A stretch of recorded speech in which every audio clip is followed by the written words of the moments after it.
મરણના 9 સૂતક ભૂલથી પણ ન તોડશો, નહીં તો થશે ભારે પાપ. શું તમે ક્યારેય વિચાર્યું છે કે આપણા ઘરમાં જ્યારે કોઈનું અવસાન થાય છે ત્યારે અચાનક આખું વાતાવરણ કેમ બદલાઈ જાય છે?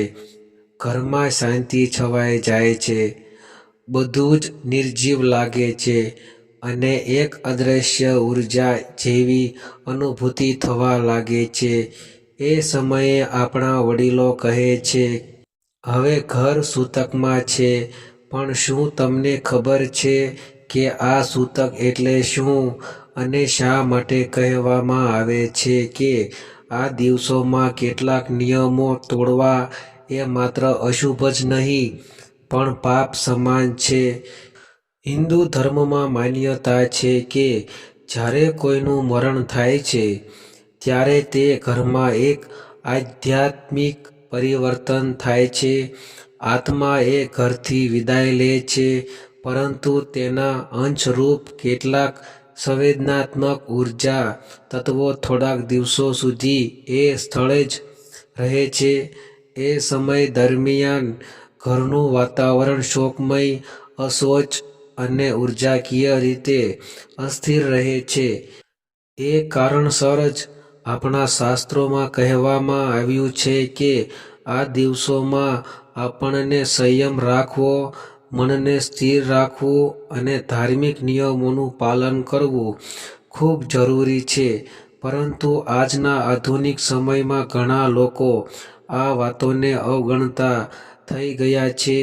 કોઈ મરણ થયા પછી તરત જ સજાવટ કરે છે, કોઈ નવા કપડાં પહેરે, તો કોઈ મોજ મસ્તીમાં પણ જઈ પડે છે. પરંતુ તમે જાણો છો, આવા કાર્યોથી માત્ર પિતૃદોષ જ નહીં, પણ ઘરનું સદભાગ્ય પણ નાશ પામે છે. શાસ્ત્રોમાં સ્પષ્ટ લખાયું છે કે જે માણસ સૂતકના નિયમો તોડે છે તે પોતાનું અને પોતાના કુટુંબનું દુર્ભાગ્ય બોલાવે છે. મરણ એટલે અંત નહીં, એ આત્માનું પરિવર્તન છે અને એ પરિવર્તન દરમિયાન જો આપણે નિયમોનું પાલન ન કરીએ તો તે આત્માને મુક્તિ મેળવવામાં મુશ્કેલી પડે છે. ઘણા આધ્યાત્મિક ગ્રંથોમાં લખાયું છે કે આત્મા મરણ પછી 6 દિવસ સુધી પોતાના ઘર અને પરિવારની આસપાસ રહે છે. એ પોતાના પ્રિયજનોને નિહાળી રહી હોય છે, તેમનો શોક અનુભવી રહી હોય છે. એથી જ આ દિવસોમાં શુદ્ધિ જાળવવી, શાંતિ રાખવી અને આધ્યાત્મિક રીતે સંતુલિત રહેવું અત્યંત આવશ્યક છે. જો આ સમય દરમિયાન માણસ ભૂલથી પણ સૂતકના નિયમો તોડે તો એ આત્માને દુઃખ પહોંચે છે અને એ દુઃખોનો પ્રતિકાર રૂપે ઘરમાં અશાંતિ, ઝઘડા, બીમારી કે દરિદ્રતા જેવી પરિસ્થિતિઓ ઊભી થાય છે. એથી શાસ્ત્રોમાં કહેવાયું છે કે સૂતક સમયે શરીર માટે નહીં, આત્મા માટેનો સંયમ છે. આ સંયમનું પાલન કરનાર વ્યક્તિ પાપથી મુક્ત થાય છે, જ્યારે તેને તોડનાર વ્યક્તિ ભારી પાપનો ભાગી બને છે. મિત્રો, આજે આ વિડીયોમાં આપણે જાણીશું એવા 9 સૂતક જેને જો તમે સમજશો અને જીવનમાં લાગુ કરશો તો માત્ર પિતૃદોષ દૂર થશે નહીં, પણ ઘરમાં પણ ફરીથી શાંતિ અને સમૃદ્ધિ પાછી આવશે. પરંતુ જો તમે આ નિયમો તોડશો તો તેનું પરિણામ ખૂબ જ ભયંકર હોઈ શકે છે.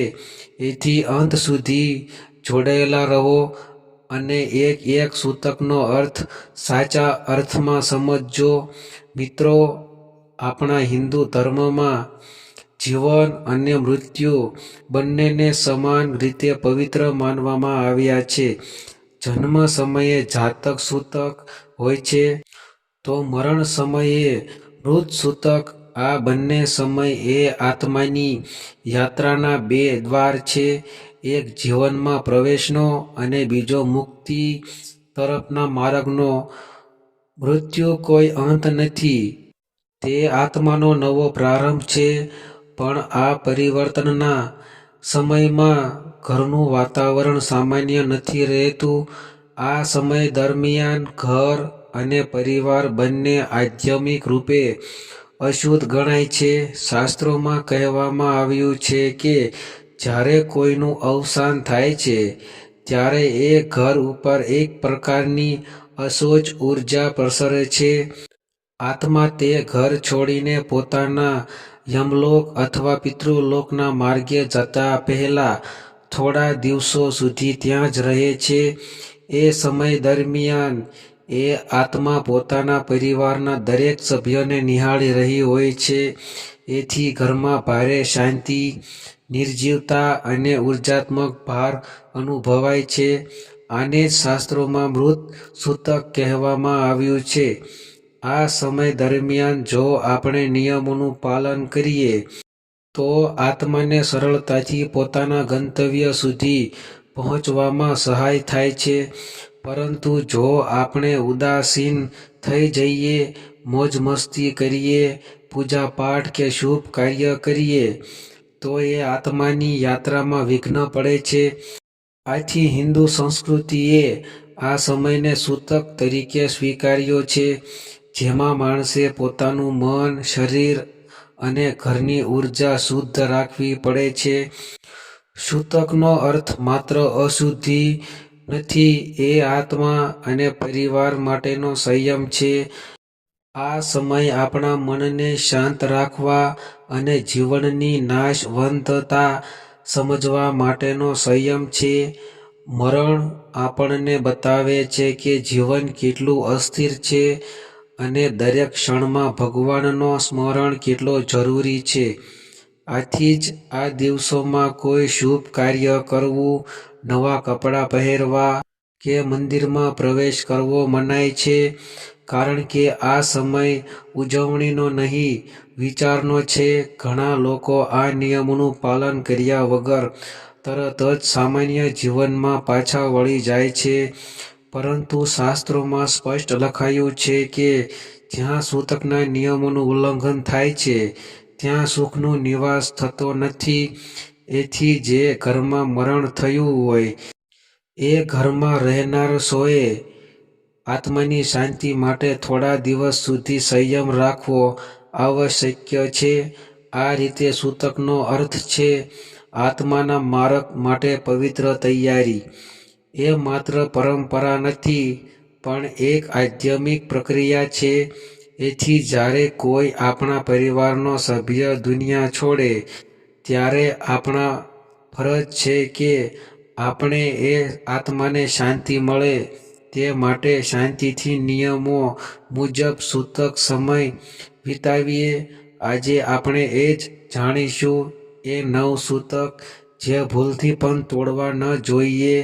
કારણ કે જે કોઈ એ નિયમોને તોડે છે એ પોતાનું જ નહીં પણ આખા કુટુંબનું દુર્ભાગ્ય બોલાવે છે.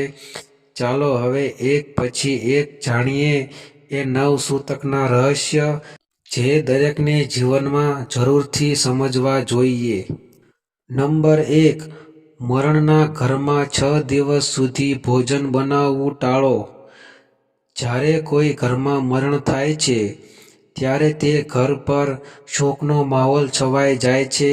હિન્દુ શાસ્ત્રોમાં એવું માનવામાં આવે છે કે મૃત્યુ પછીના 6 દિવસ સુધી તે ઘરમાં એક અશુદ્ધ અવસ્થા રહે છે, જેને સૂતક કહેવામાં આવે છે. આ સમય દરમિયાન ઘરનું વાતાવરણ ઉર્જાત્મક રીતે નબળું બની જાય છે, કારણ કે આત્મા તેના અંતિમ સંસારમાં પ્રવેશ કરવા પૂર્વ ઘર અને પરિવારના સભ્યોની આસપાસ ફરતી રહે છે. આ સમયને અત્યંત સંવેદનશીલ અને ધાર્મિક રીતે ગંભીર માનવામાં આવે છે.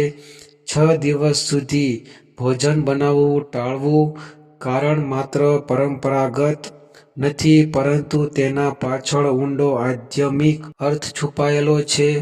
કહેવાય છે કે આખા દિવસોમાં રસોડું શુદ્ધ રહેતું નથી, કારણ કે ઘરમાં મૃત્યુનો સ્પર્શ લાગેલો હોય છે. રસોઈ બનાવવી એ એક પવિત્ર ક્રિયા છે, જે જીવન, ઉર્જા અને પ્રાણશક્તિનું પ્રતીક છે.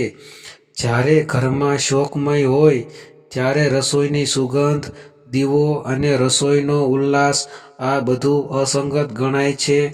શાસ્ત્રો કહે છે કે આ સમય દરમિયાન ભોજન માત્ર બહારથી બનાવવું અથવા સગા સંબંધીઓ દ્વારા મોકલવું યોગ્ય છે, કારણ કે જે વ્યક્તિનું મૃત્યુ થયું છે તેની આત્માને શાંતિ આપવા માટે પરિવારને ભક્તિ અને પ્રાર્થનામાં ધ્યાન કેન્દ્રિત કરવું જોઈએ, રસોડાની પ્રવૃત્તિમાં નહીં. આ સમય ધ્યાન, જપ, પાઠ અને આત્માની મુક્તિ માટે પ્રાર્થનાનો છે, ભોજનની લાલસાનો નહીં. આ પરંપરાનું વૈજ્ઞાનિક કારણ પણ છે. જ્યારે કોઈ ઘરમાં મરણ થાય છે ત્યારે માનસિક રીતે ઘરના બધા લોકો આઘાતમાં હોય છે. આ સ્થિતિમાં રસોઈ બનાવવા માટેની ઉર્જા, સ્વચ્છતા અને સ્વાદના માપદંડો સ્વાભાવિક રીતે ખલેલ પામે છે.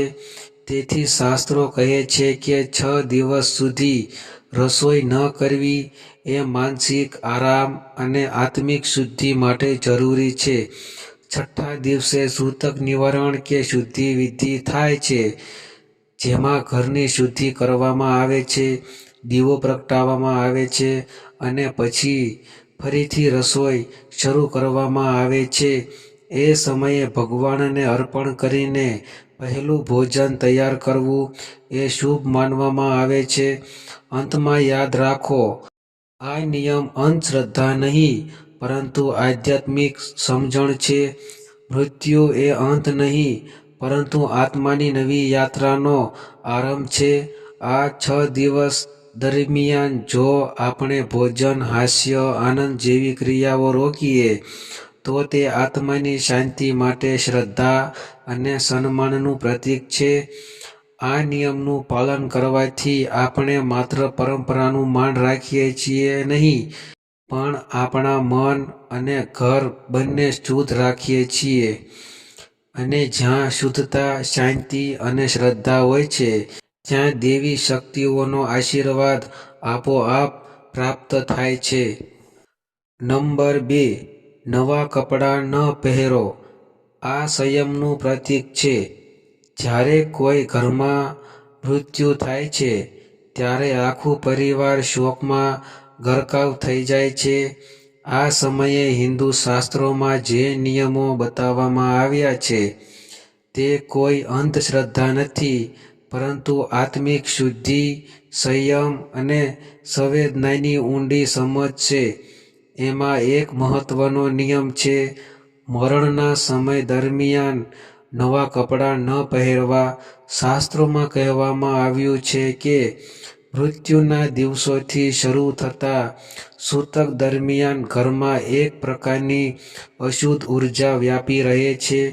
આત્મા પોતાના દેહથી વિમુખ થઈને નવી યાત્રા તરફ પ્રયાણ કરી રહી હોય છે.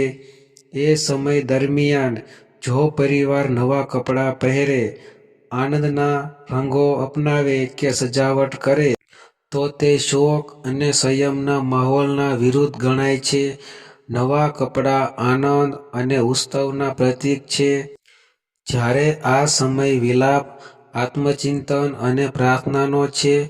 જ્યારે આપણે નવા કપડાં પહેરીએ છીએ ત્યારે મન આનંદથી ભરાય છે, ચહેરા પર ઉત્સાહ દેખાય છે.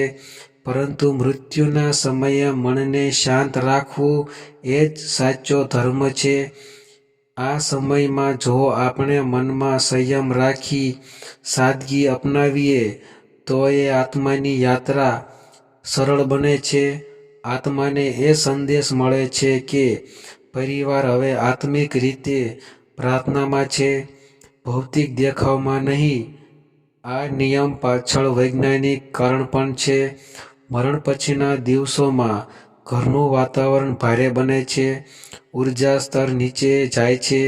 નવા કપડાં પહેરવાથી માનસિક ઉલ્લાસ વધે છે, જે આ સમયની સંવેદનશીલતા સાથે મેળ ખાતું નથી.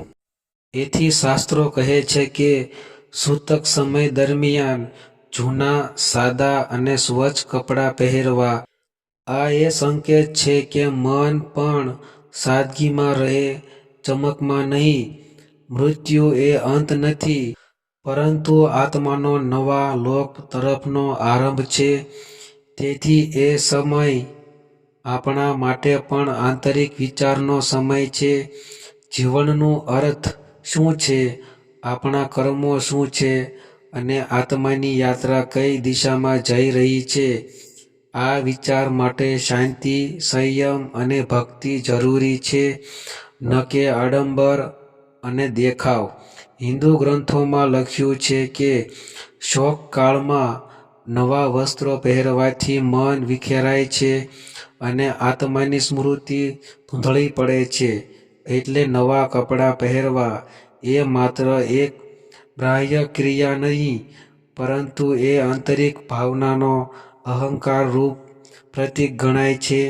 છઠ્ઠા અથવા 10મા દિવસે શુદ્ધિ વિધિ થયા પછી જ નવા કપડાં પહેરવા યોગ્ય ગણાય છે, કારણ કે એ દિવસ પછી ઘરનું સૂતક સમાપ્ત થઈ જાય છે. એ પછી જ શુભ કાર્ય અને નવા વસ્ત્રો ધારણ કરવાનું ધાર્મિક રીતે યોગ્ય ગણાય છે.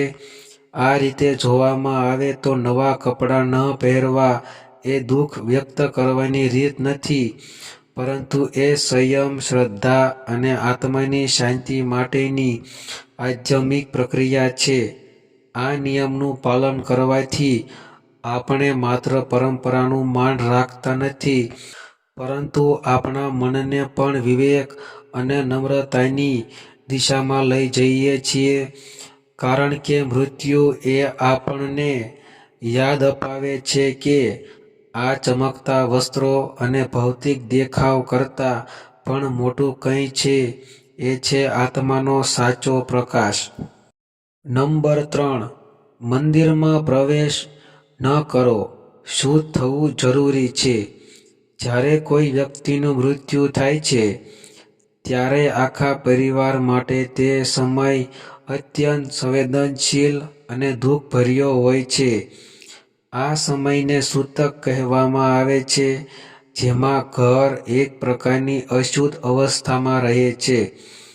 શાસ્ત્રો મુજબ આ સમય દરમિયાન મંદિરમાં પ્રવેશ ન કરવો નિયમ રાખવામાં આવ્યો છે, અને તે પાછળ અનેક ઊંડા આધ્યાત્મિક અર્થ છુપાયેલા છે. મંદિર એ દેવતાઓનું નિવાસસ્થાન છે, જ્યાં શુદ્ધતા, પવિત્રતા અને સકારાત્મક ઉર્જાનો પ્રવાહ સતત રહે છે. જ્યારે કોઈ ઘરમાં મૃત્યુ થાય છે, ત્યારે તે ઘરમાં દુઃખ, વિયોગ અને અશુદ્ધ ઉર્જા વ્યાપી રહે છે.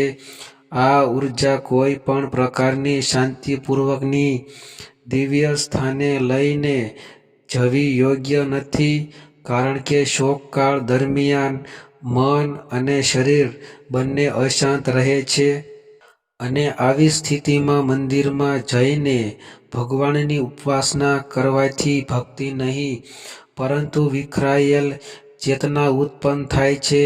હિન્દુ ધર્મમાં શુદ્ધતા માત્ર શરીરની સ્વચ્છતા નથી, પરંતુ મન, વાણી અને ચેતનાની શુદ્ધતા પણ છે. મરણના દિવસોમાં મન પર દુઃખ અને વિયોગનો પ્રભાવ રહે છે, જેના કારણે મન સ્થિર રહેતું નથી.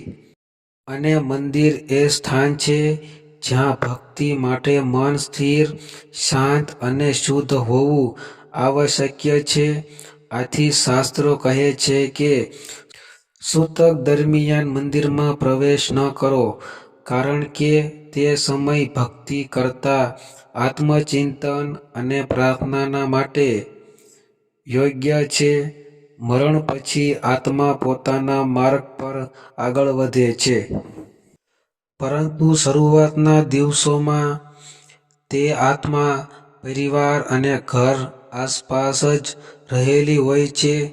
તે સમય દરમિયાન પરિવારના સભ્યોએ પ્રાર્થના, જપ અને આત્માની શાંતિ માટે ધ્યાન કરવું જોઈએ. જો એ સમયે મંદિરમાં જઈએ તો એ ચેતનાનું વિખેરણ થઈ શકે છે અને આત્માની યાત્રા અસ્થિર બની શકે છે. એ કારણથી પણ મંદિરમાં જવાનું ટાળવામાં આવે છે. આ નિયમનો વૈજ્ઞાનિક અર્થ પણ છે. જ્યારે કોઈ પરિવાર શોકમાં હોય છે ત્યારે માનસિક તણાવ, થાક અને અશાંતિ વધારે હોય છે. મંદિરમાં જવાની જગ્યાએ એ સમય આરામ, શાંતિ અને મનને સંભાળવાનો સમય છે. મન શુદ્ધ થયા પછી જ ભક્તિનો સાચો આનંદ અનુભવાય છે. હિન્દુ ગ્રંથોમાં કહેવામાં આવ્યું છે કે અશુદ્ધ ચેતના દેવસ્થાનમાં જાય તો ભક્તિ નહીં પણ વિખરાયેલી ઉર્જા ઉત્પન્ન થાય. એટલે શુદ્ધિ વિધિ થયા પછી જ મંદિરમાં જવું યોગ્ય ગણાય છે. સામાન્ય રીતે 6ઠ્ઠા કે 10મા દિવસે સૂતક વિધાન પૂરું થયા પછી પરિવારના સભ્યો શુદ્ધ થઈને મંદિરમાં જઈ ભગવાનના દર્શન કરે છે, દીવો પ્રગટાવે છે અને આત્માને સમર્પિત પ્રાર્થના કરે છે. એ જ સાચો સમય છે. આ નિયમનું મૂળ તત્વ એ છે કે જ્યારે મનમાં દુઃખ અને વિયોગ હોય ત્યારે ભગવાન પાસે જઈને ફક્ત શરીર નહીં પરંતુ મન અને આત્મા બંને શુદ્ધ હોવા જોઈએ. મંદિરમાં પ્રવેશ એ ભક્તિનો આનંદ છે, પરંતુ સૂતક દરમિયાન એ સમય આત્મા માટે પ્રાર્થનાનો છે.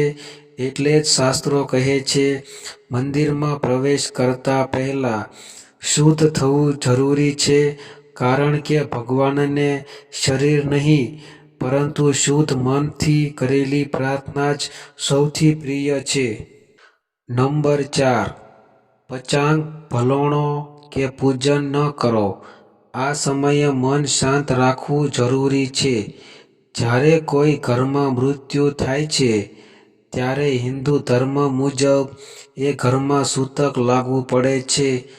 આ સૂતક સમય દરમિયાન કેટલીક ધાર્મિક ક્રિયાઓ જેમ કે પચાંગ જોવું, શુભ કાર્ય કરવું કે પૂજન ભલોણો કરવો મનાઈ ગણાય છે.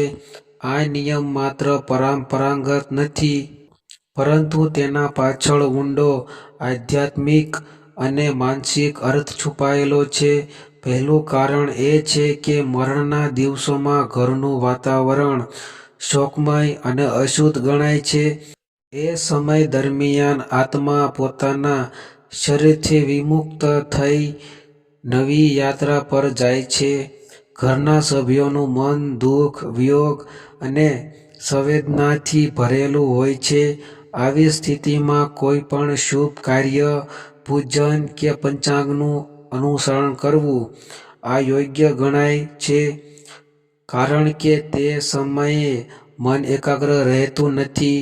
પૂજા ત્યારે જ ફળદાયી બને છે જ્યારે ભક્તિપૂર્વક, શાંતિપૂર્વક અને શુદ્ધ મનથી કરવામાં આવે. પચાંગ જોવું કે શુભ દિવસ નક્કી કરવો એ પણ ઉત્સવ કે આનંદ સાથે જોડાયેલું કાર્ય છે. પણ સૂતક દરમિયાન એ સમયમાં શુભ શક્તિઓની સ્થિરતા રહેતી નથી. આ સમય આત્માની શાંતિ માટે સમર્પિત છે, ન કે નવા કાર્ય માટે. શાસ્ત્રોમાં કહેવાયું છે, શોક કાળે શુભ કાર્ય ન કરાય. દુઃખે મન વિખરાય, અર્થાત શોકકાળ દરમિયાન મન અસ્વસ્થ હોવાથી કોઈ શુભ કાર્ય કરવાથી તેની અસર નકારાત્મક થઈ શકે છે. પૂજન પણ એ જ કારણથી ટાળવામાં આવે છે. ભગવાનની ઉપાસના એ આનંદ અને શ્રદ્ધાથી ભરપૂર ક્રિયા છે, પરંતુ જ્યારે મન શોકગ્રસ્ત હોય છે ત્યારે એ ભક્તિ નહીં પણ ફરજ બની જાય છે. એથી જ શાસ્ત્રો કહે છે, આ સમયમાં ભક્તિ કરતાં આત્મા માટે પ્રાર્થના કરો. આત્માને શાંતિ આપવી, મૌન રાખવું અને સ્મરણ કરવું એ જ સૌથી મોટી ઉપાસના છે. આ નિયમનો વૈજ્ઞાનિક દ્રષ્ટિકોણ પણ છે. જ્યારે પરિવાર શોકમાં હોય છે ત્યારે માનસિક ઉર્જા નબળી પડે છે. તે સમયે પૂજન કે ધાર્મિક વિધિ કરવાથી મન વધુ થાકી જાય છે. એના બદલે શાંત રહી ધ્યાન કરવું, આત્માને પ્રાર્થના કરવી અને માનસિક સંતુલન જાળવવું વધુ યોગ્ય છે. હિન્દુ ગ્રંથોમાં ઉલ્લેખ છે કે સૂતક દરમિયાન દેવતાઓ ઘરની બહાર રહે છે અને મૃત્યુ પામેલ આત્માની ઉપસ્થિતિ વધારે હોય છે. એટલે પૂજન કરતાં આત્માને મુક્તિ આપતી પ્રાર્થના કરવી વધુ ફળદાયી ગણાય છે. શુદ્ધિ વિધિ થયા પછી જ ભગવાનની મૂર્તિ સમક્ષ દીવો પ્રગટાવીને ફરી પૂજા શરૂ કરવી યોગ્ય માનવામાં આવે છે. આ રીતે જોવામાં આવે તો પચાંગ ભલોણો કે પૂજન ન કરો એ કોઈ અંધ માન્યતા નથી, પરંતુ આત્માની યાત્રા અને જીવતા માણસના મનની શાંતિ વચ્ચેનું એક આધ્યાત્મિક સંતુલન છે. આ સમય આનંદ માટે નહીં, પરંતુ વિચાર, સ્મરણ અને શાંતિ માટે છે. અને જ્યારે મન શાંત થાય, આત્માને શાંતિ મળે, ત્યારે પછીથી ભગવાનની પૂજા સાચા અર્થમાં ફળ આપે છે. નંબર 5. લગ્ન કે શુભ કાર્યમાં ભાગ ન લો. અસૌભાગ્ય લાગુ પડે છે. જ્યારે કોઈ ઘરમાં મૃત્યુ થાય છે ત્યારે તે ઘર અને પરિવાર પર શોકની છાયા છવાઈ જાય છે. હિન્દુ ધર્મમાં આ સમયને સૂતક કહેવાય છે. એ સમય જેમ શરીરથી વિમુક્ત થયેલી આત્મા પોતાની નવી યાત્રા પર જતી હોય છે અને પરિવારને શાંતિ, પ્રાર્થના અને આત્મવિચારની જરૂર હોય છે. આ સમય દરમિયાન શાસ્ત્રોમાં સ્પષ્ટ રીતે કહેવામાં આવ્યું છે કે લગ્ન, જન્મોત્સવ, નામકરણ કે કોઈ પણ શુભ કાર્યમાં ભાગ ન લેવો. આ નિયમ પાછળનું પ્રથમ અને મુખ્ય કારણ છે શુદ્ધતા અને સંયમનું પાલન. મૃત્યુ એ દુઃખ અને વિયોગનો સમય છે, જ્યારે લગ્ન કે શુભ કાર્ય એ આનંદ અને ઉત્સવનો સમય છે. બંને ભાવના સંપૂર્ણ વિપરીત છે.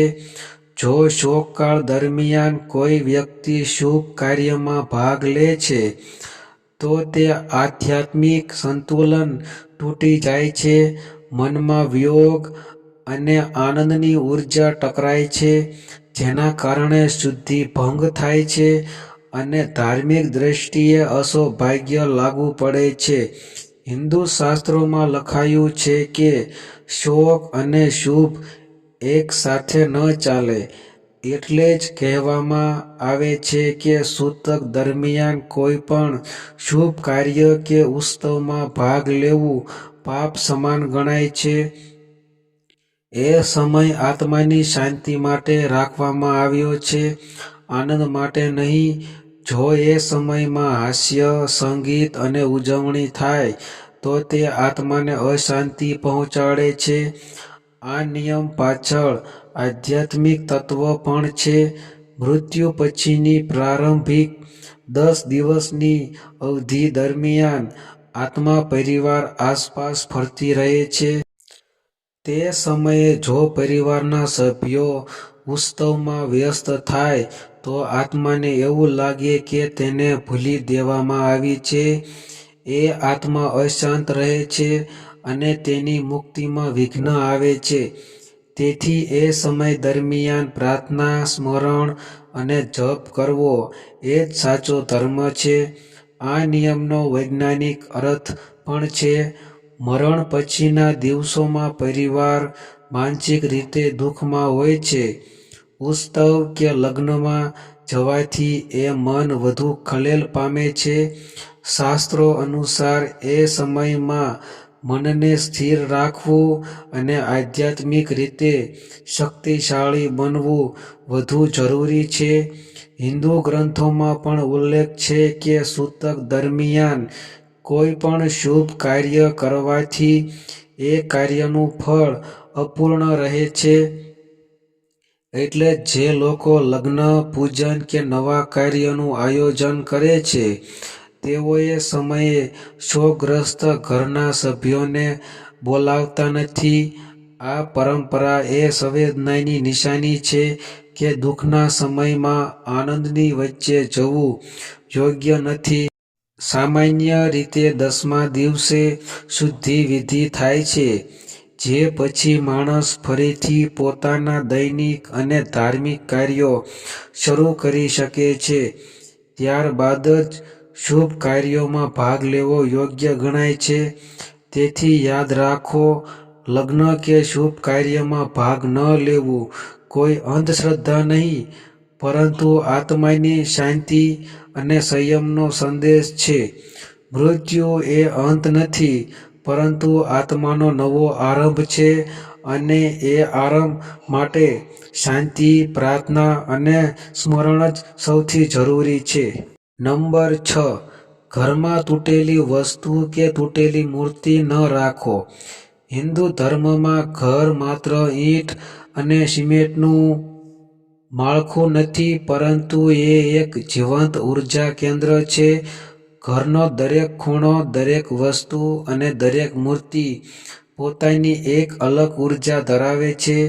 જ્યારે કોઈ ઘરમાં મૃત્યુ થાય છે ત્યારે એ ઘર થોડા દિવસ માટે શોક અને અશુદ્ધની અવસ્થામાં આવી જાય છે.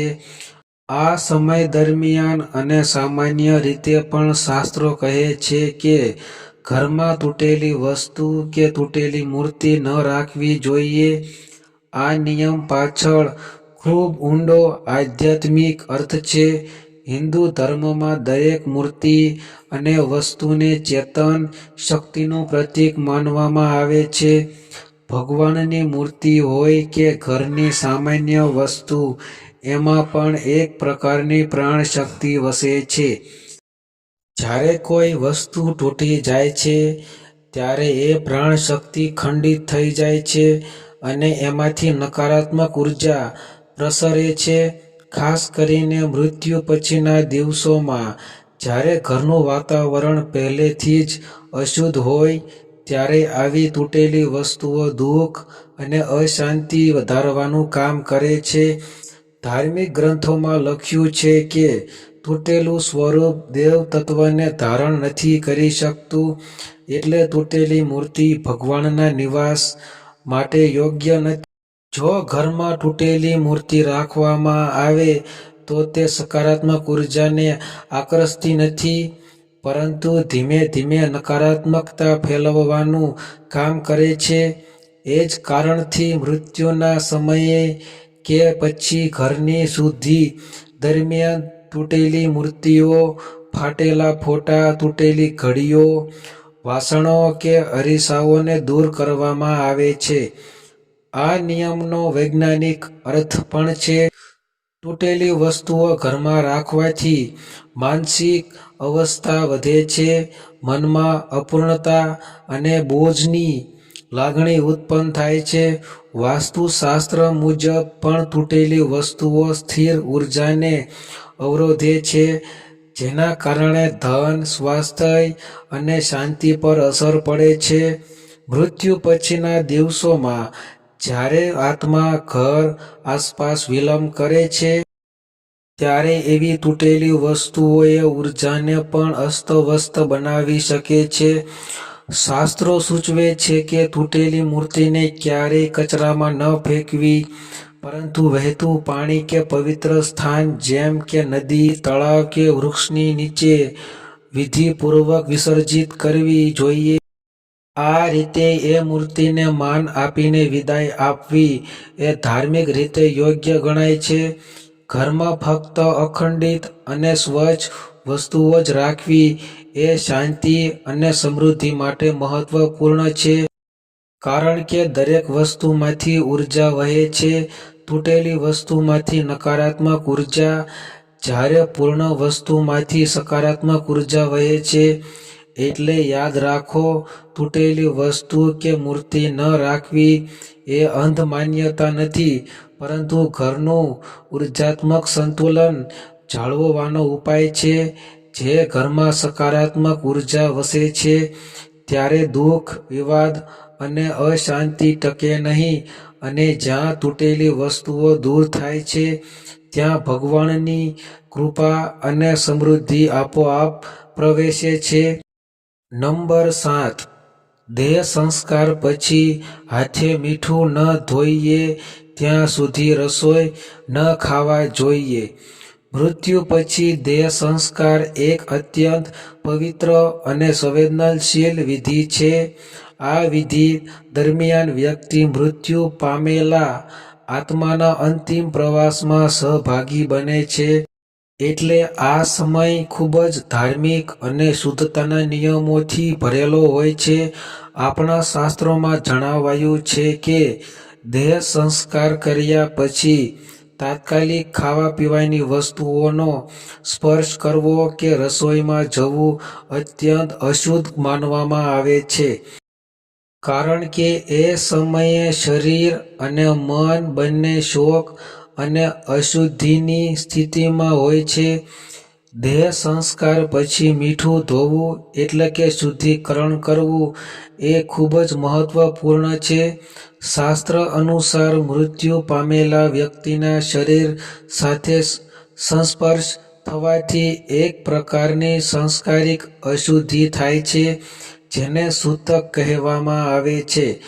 આ અશુદ્ધિ માત્ર શરીર સુધી મર્યાદિત નથી, પણ મન અને આત્મા પર પણ અસર કરે છે.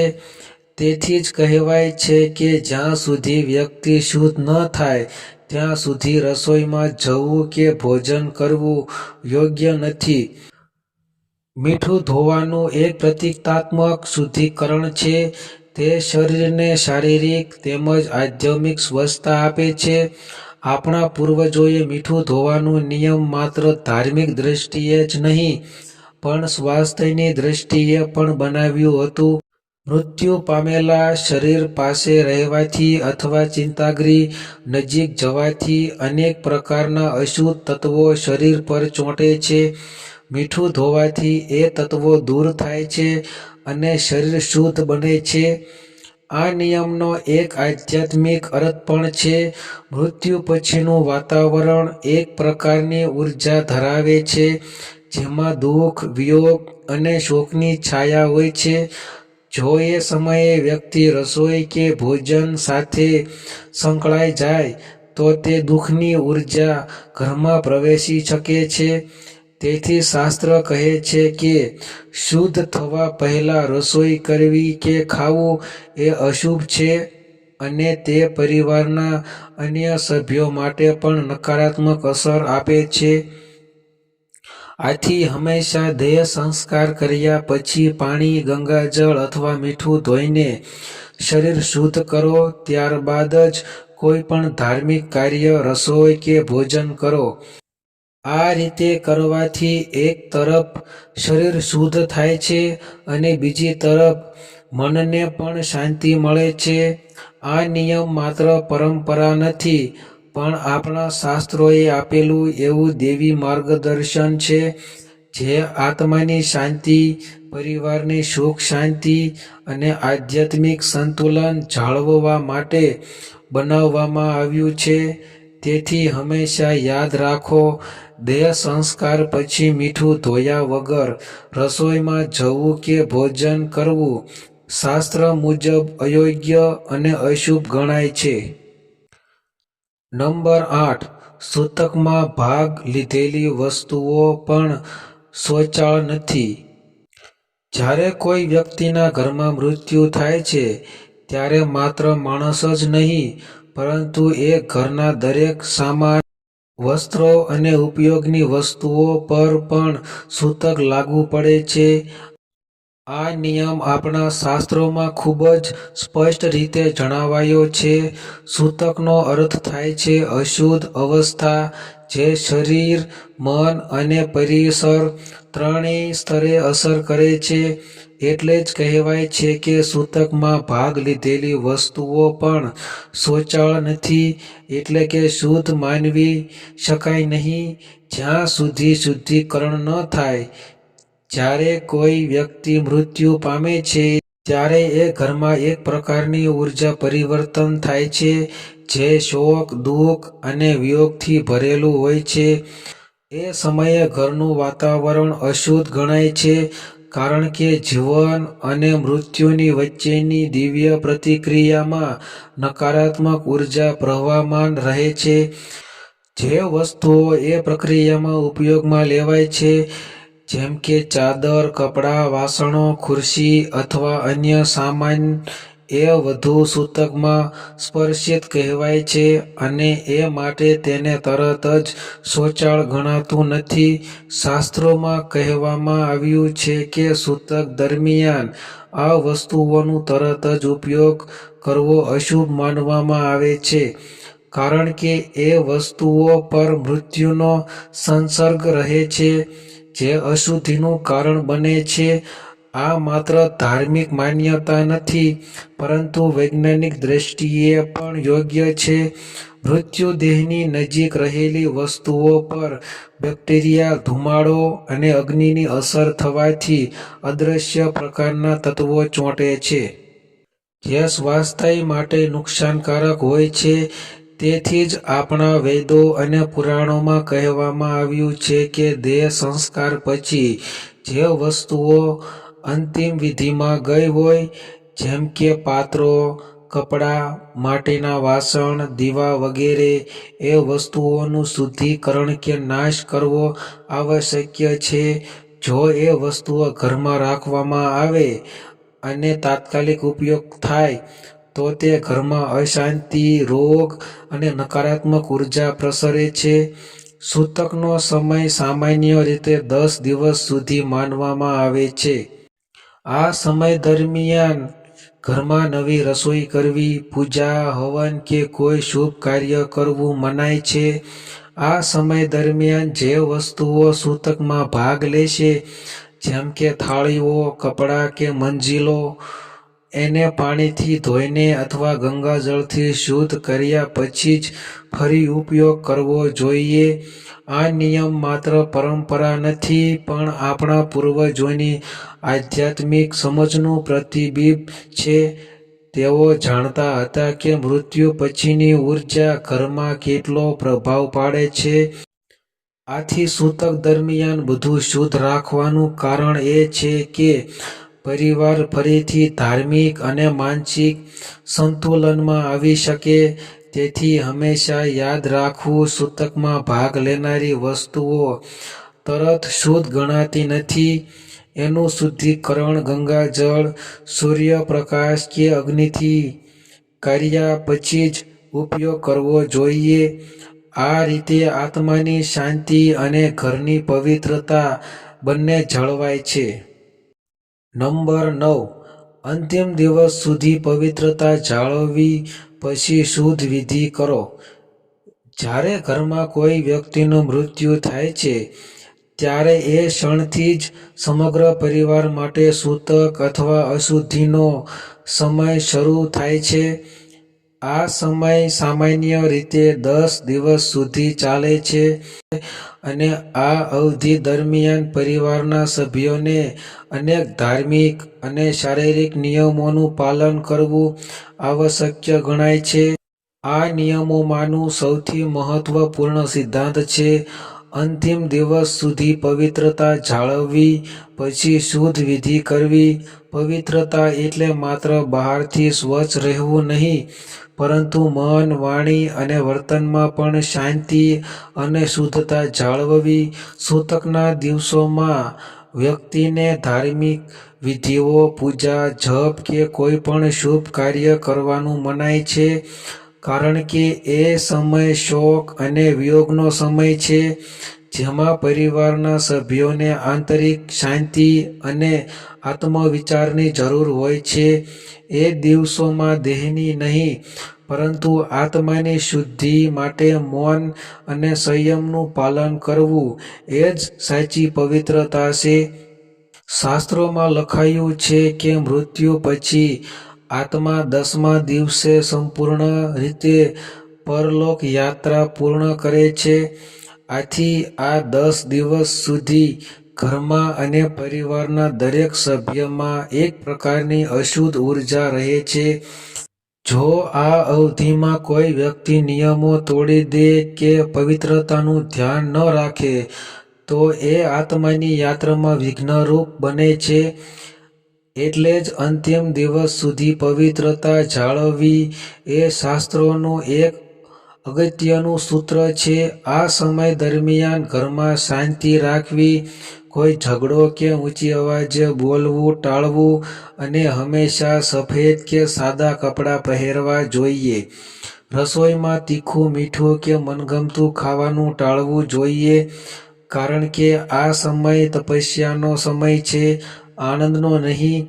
ઘરમાં દીવો રાખવો, પરંતુ કોઈ પૂજા કે આરતી ન કરવી, કારણ કે ઘરની ઉર્જા એ સમયે શોકમાં હોય છે.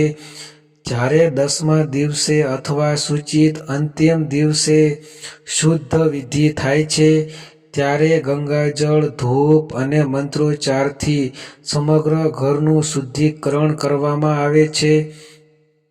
પરિવારના સભ્યો સ્નાન કરીને નવા શુદ્ધ કપડાં પહેરે છે.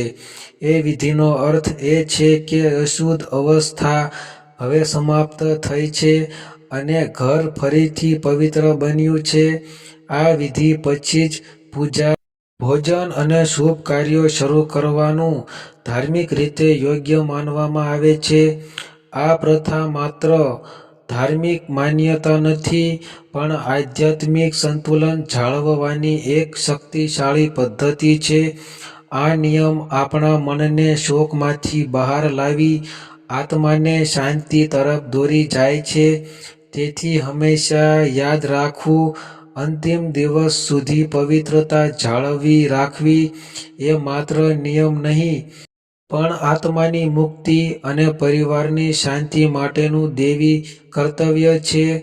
શુદ્ધ વિધિ પછી જ જીવનને ફરીથી નવી શરૂઆત આપવી એ જ સાચો શ્રદ્ધાંજલિનો માર્ગ છે. મિત્રો, મૃત્યુ એ એક સ્વાભાવિક અને અનિવાર્ય પ્રક્રિયા છે, પરંતુ એ સાથે જોડાયેલા શાસ્ત્રીય નિયમો અને પરંપરાઓ આપણને માત્ર આત્માની શાંતિ માટે જ નહીં, પણ જીવતા લોકોના માનસિક અને આધ્યાત્મિક સંતુલન માટે પણ શીખવે છે. સૂતકના આ નિયમો, શુદ્ધિકરણની વિધિઓ અને પવિત્રતાનું પાલન એ બધું આપણા પૂર્વજોની દિવ્ય જ્ઞાન સંપત્તિ છે. જ્યારે આપણે અંતિમ દિવસ સુધી આ નિયમનું પાલન કરી શુદ્ધ વિધિથી નવા શરૂઆત કરીએ છીએ, ત્યારે માત્ર ઘર જ નહીં, પણ આપણું મન અને આત્મા ફરીથી પવિત્ર બને છે. આ વિધિઓ આપણને સ્મરણ કરાવે છે કે જીવન અને મૃત્યુ વચ્ચેનો સંબંધ કદી તૂટતો નથી. એ એક યાત્રા છે જે આત્માને પરમ શાંતિ સુધી પહોંચાડે છે. તેથી જો તમારા ઘરમાં ક્યારેક આવા શોકના દિવસો આવે, તો આ શાસ્ત્રીય માર્ગદર્શનોને માન આપો. પવિત્રતા જાળવો અને આત્માને શાંતિ માટે પ્રાર્થના કરો. આવી જ ધાર્મિક અને આધ્યાત્મિક જાણકારી માટે ચેનલને સબસ્ક્રાઇબ કરો અને આ વિડિયો અન્ય લોકો સુધી પહોંચાડો, જેથી દરેક વ્યક્તિ આ સત્યને સમજી શકે. આત્મા અમર છે, શરીર નાશવાન છે, પરંતુ શ્રદ્ધા અને પવિત્રતા એ જ સાચી અમરતા છે.